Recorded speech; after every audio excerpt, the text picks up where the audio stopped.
IPL থেকে Bangladeshi pacer Mostafizur রহমানকে বাদ দেওয়ার সিদ্ধান্ত। এটা কি শুধু দুই দেশের ক্রিকেট সম্পর্কের ফাটল? মোস্তাফিজকে দল থেকে রিলিজ দেওয়ার সিদ্ধান্তটি নাকি নেওয়া হয়েছে বিসিসিআই এর সর্বোচ্চ মহলের চরম গোপনীয়তার সঙ্গে।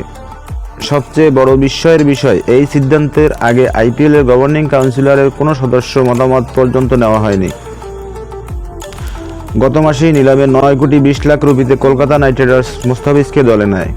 কিন্তু শনিবার হঠাৎ করেই বিসিসিআই নির্দেশ দেয় মাশরাফিকে স্কোয়াড থেকে রিলিজ দিতে হবে।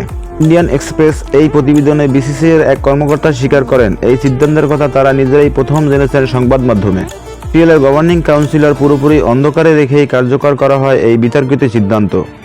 বিসিসিআই সচিব দেবজিৎ সাইকিয়া শনিবার আনুষ্ঠানিকভাবে এই ঘোষণা দেন।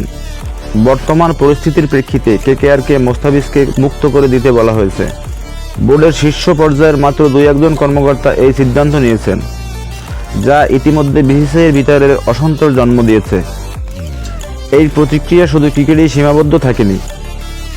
বাংলাদেশ সরকার দেশ জুড়ে আইপিএল সম্প্রচার অনির্দিষ্টকালের জন্য বন্ধ করা হয়েছে।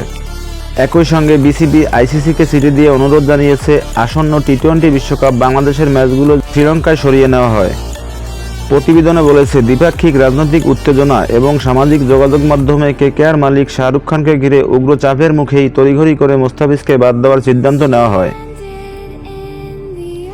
কিন্তু কোনো আলোচনা ছাড়াই নেওয়া হয় এই গোপন সিদ্ধান্ত। আইপিএলের পেশাদারিত্ব ও স্বচ্ছতা সবকিছুকেই বড় প্রশ্নের মুখে ঠেলে দিয়েছে।